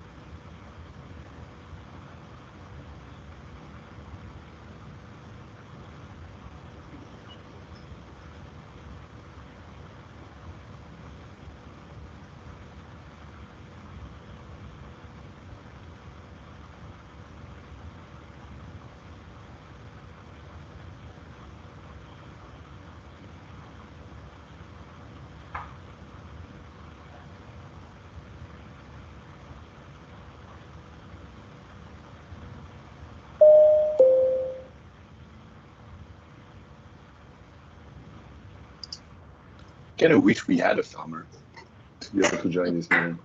Yeah.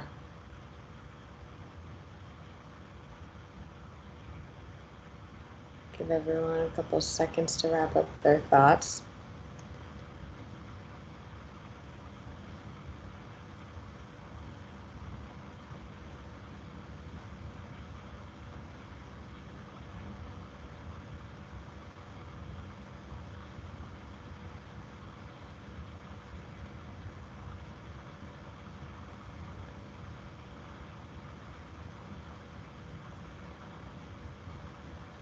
Yeah, this is a really interesting thought that I don't think we've talked about yet, right? When farmers have more accurate climate and weather forecasts to plan for extreme rain, flooding, drought events.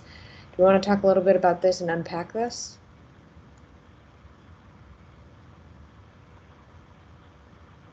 Yeah, so currently a lot of the data that are used, it's all historic looking. And of course, with climate change, a lot of extreme weather events are happening more frequently. So this goes back to the data question. How do we improve that data so it reflects the new reality that we're in? So if farmers know that they're in an area that's going to be subject to increasing drought events over the next 10, 20 years, then maybe farmers need to share that information with their fellow farmers and maybe change the crops that they plant to crops that are a bit more drought resistant. Mm.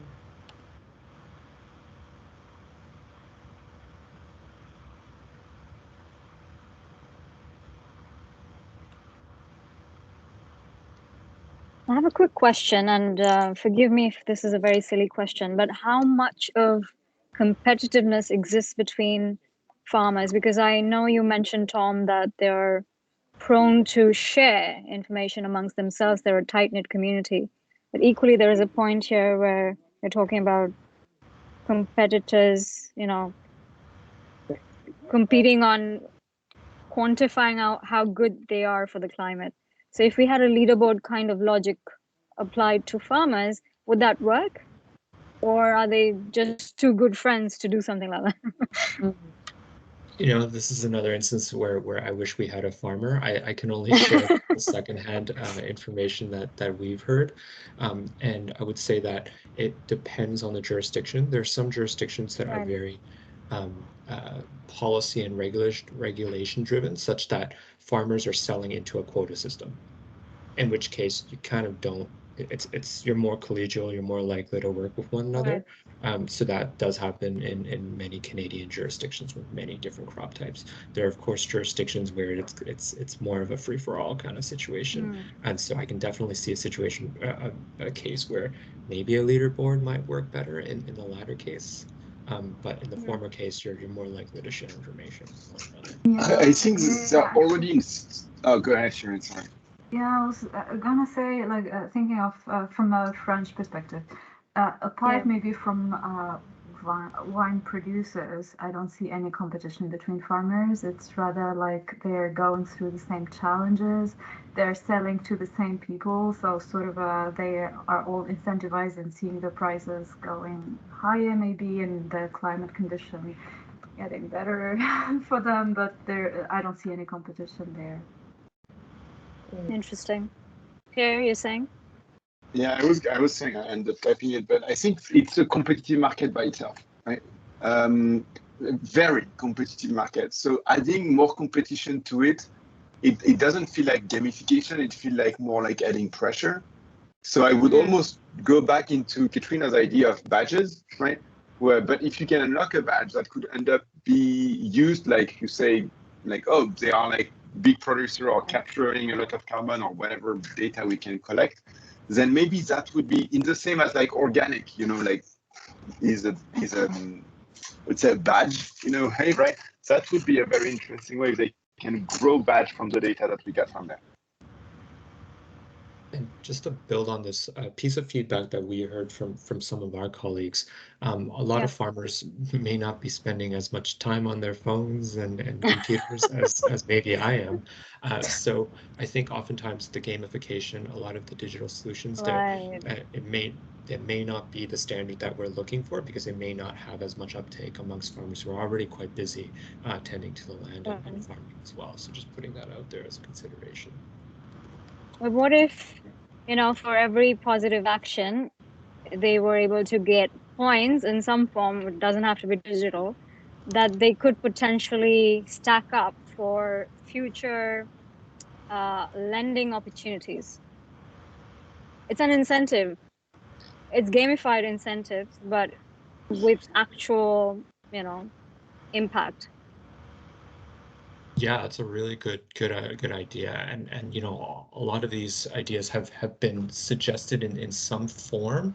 One thing that potentially lenders could do is do something like that. It would kind of require a base case first, though, right? It's kind of like what data do we need to understand? Forrest, what are you doing right now, and what are you doing in the future, such that we can assign those points based on that difference. Right. Okay. Apologies, I'm jumping into ideation a bit too soon. But no, I think that's perfect because I think we can kind of segue to ideation for the next maybe 4 minutes, since I know we're cutting it close. But why don't we do the same thing as we did for the first problem statement? Now that we understand who our user is, what this farmer wants and when it would be successful. Why don't we take about 4 minutes? I'll set the timer for 4 minutes and start to ideate together and figure out what that solution would look like. So I'm going to set the timer for 4 minutes now.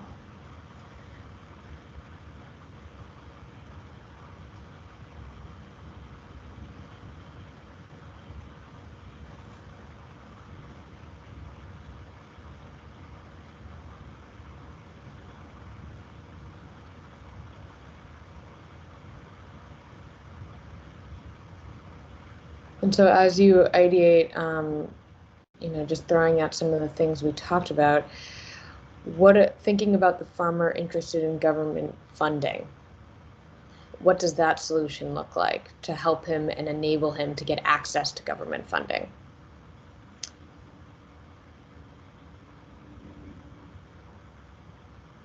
What solution would it be to help farmers that want to improve carbon emissions and do good for their land? What would that decarbonization solution look like that helps support them?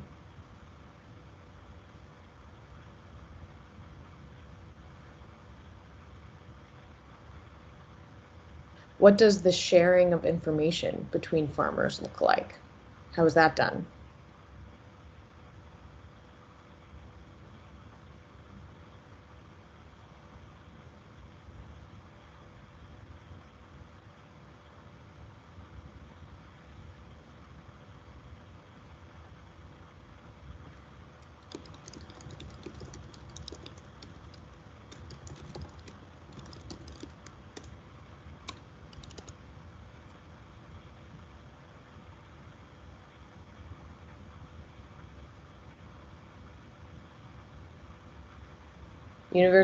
Universal calculators.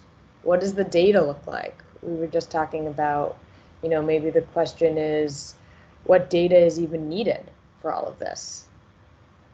Maybe it's a data hub, a way to bring all this data together.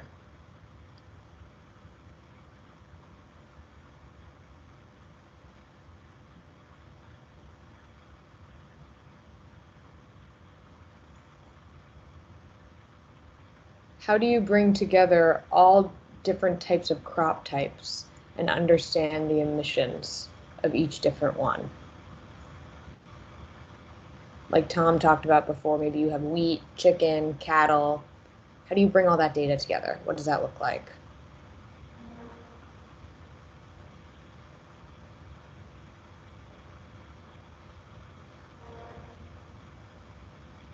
How do you visualize impact of their work? What does that visualization look like?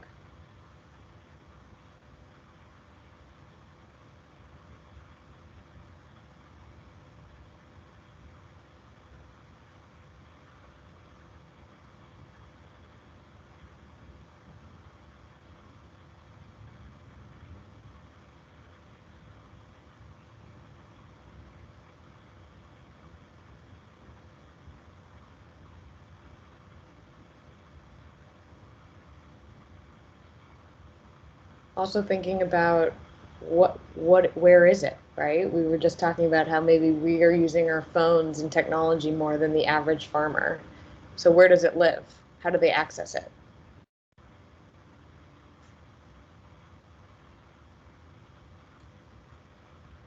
Draw it in the sky. That's a good one. We could have some blimps.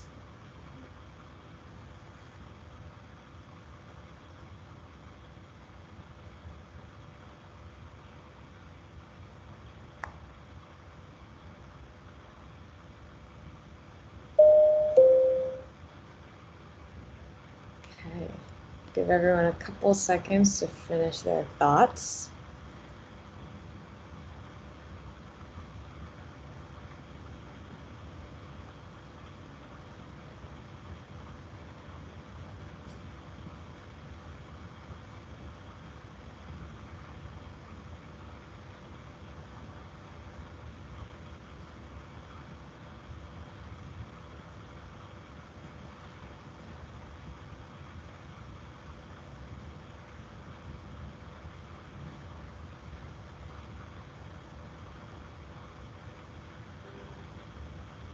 Really interesting ideas. I think this whole time we've also been ideating, so hopefully the board that we just did helps with some of these solutionings.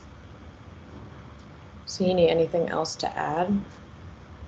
Not really. I think I need to wrap up, so I will hand over to Tom and Rachel to, last comments on this one, so we can wrap up and then hand over to John.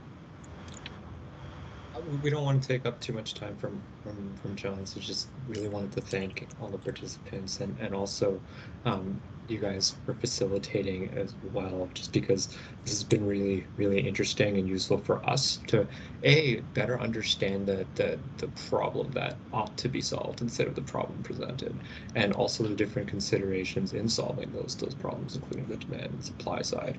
And these ideas are really, really interesting, and definitely something looking forward to seeing what solutions might come out of them. Yeah, echoing Tom to just give my thanks, and really excited to see how this progresses. And we're on Discord if people have specific questions or follow-up or advice that they want. Thanks. Thanks a lot. And then I guess over to you, Josh. So to share with us more about SAS Global, what you're doing there, and how we can possibly use the data that you provide. I guess we've been talking a lot about data during these 2 hours, so no pressure. Shireen, and maybe one thing I can just add in that mix too, right? You know, Josh, how does your data set and SAS Global, how does that marry back to these problem statements that we've identified and all the work we've done? So how can we support hackers with that data set to be able to ideate and solution? Yeah, great. Great intro and great to see you, everybody. I think a lot of the answers I would provide kind of bounce off of some of the comments we've had, whether it's you know, building resiliency for farmers. And by the way, I apologize if there's any background noise. I'm on a delayed train that's moving nowhere, so it's quiet at the moment, but it may well start moving in a minute. But yeah, you know, fundamentally what we're providing at SAS Global is two forms of data, right? And I think really it's been encapsulated here, two forms of climate data. One is what do we do to the planet, i.e., you know, emissions, and what is the planet doing to us, i.e., climate-related risks. These are both obviously the real thrust of the conversation here. Or two of the big problems that we've seen and the things that we're trying to help solve are effectively number one, data validation, and number two, data integration. And again, you know, everybody here has really touched on these topics, right? Number one is the validation. A lot of the models that are used today tend to come from academia, the kind of research models. They'll tell you things like wildfires are going to get worse in California, flooding is going to get worse in you know, Florida, and internally, at least to the team, I call it kind of no shit Sherlock data, where it's like we know these things are happening, but what can we do about it? You know, and I don't say no shit Sherlock flippantly, right? But it's like, how can we make this data actionable and effective? So I think you know, we effectively have deep learning techniques where we take satellite drive data and basically run a bias correction processing stack to make sure that the data becomes more granular and we can integrate kind of most recent data. You know, we were talking a little bit about it earlier, kind of saying, you know, in the example of farmers, they would need this higher refresh. You know, for example, some of the global climate models today, they'll show Redding, California is a low wildfire risk because the models were made 2 or 3 years ago. And by integrating satellite data, they can get refreshed every 2 weeks. And we can kind of have this kind of feedback loop. So you can imagine a farmer in an area that's been really affected by wildfires, and effectively wildfires that are breaking all of the models, whether it's drought, whether it's you know, flooding. This type of recency can be built into the data. So you know, that's a big part of what we've done. But I think the second part, which is specifically relevant to this hackathon, is really integration. You know, like however good your data is, however good or however confident you are in it, how does it solve people's problems? And coming back to this kind of thing when we're looking at the farmers as an example, right? Like, how can we integrate this type of data into the right applications, the right products, the right services that are built for these end use cases? So, you know, to that extent, you know, we're really excited to work with Finastra on these problems. You know, we've effectively gone API first. We do have a dashboard that some of our customers like to use, but most of the time, you know, everything is in the dev center.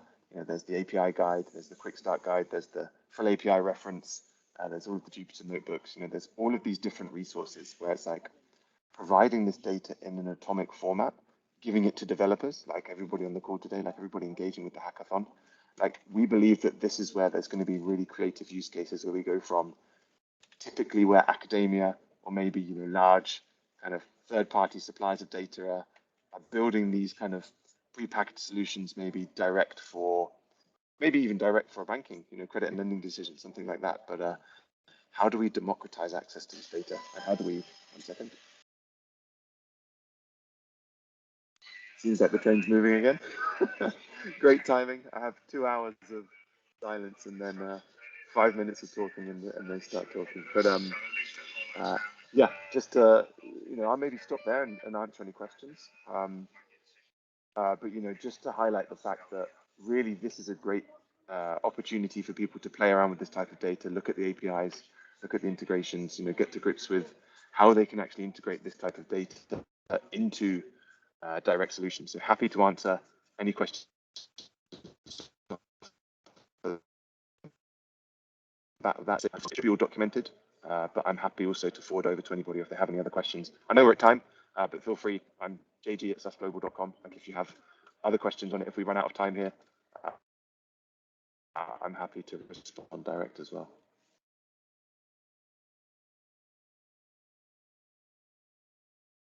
Thanks a lot, Josh. I just put on the chat the link to the developers access, so everyone can go and check that. But yeah, thank you so much for sharing with us. I think it would be interesting for everyone to take a look at what data is available and how they can possibly use it here, as it sounds very much relevant to the the two challenges and everything we've been discussing today. Yeah, and Josh and Shireen, I just put that link on our mural board. So the mural board will live on even after this. So Sahini and I invite you to just come back to this mural board, look at everything that we've done, you know, mapping out the who, the what, and the when to your ideation and your great solutioning ideas. So be sure to check that out, go back to it, maybe figure out a hackathon idea and solution from there. And then I've also added that link so you can check out the data set that Josh just talked about and use that in your hackathon project.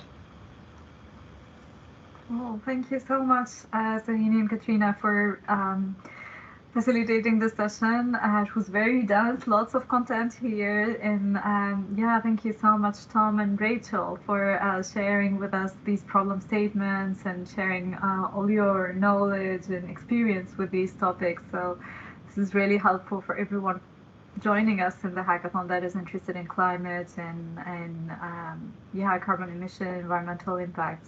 Very helpful. Thank you so much. Thank you, everyone. I really, really enjoyed it. It was a fantastic subject to be tackling. So I really am grateful for Tom and Rachel to be giving us, you know, first of all, the brief and adding all the information that you already have. It was very well thought out. It made our job really easy. So that's why it was as engaging as it was. So everyone, pat on the back, I guess. Thank you for having us. I really appreciate it. Yeah, thanks for having us. Take care, everyone. See Thanks you. a lot. Bye. Thank you. Bye. Bye. Thank you. Bye.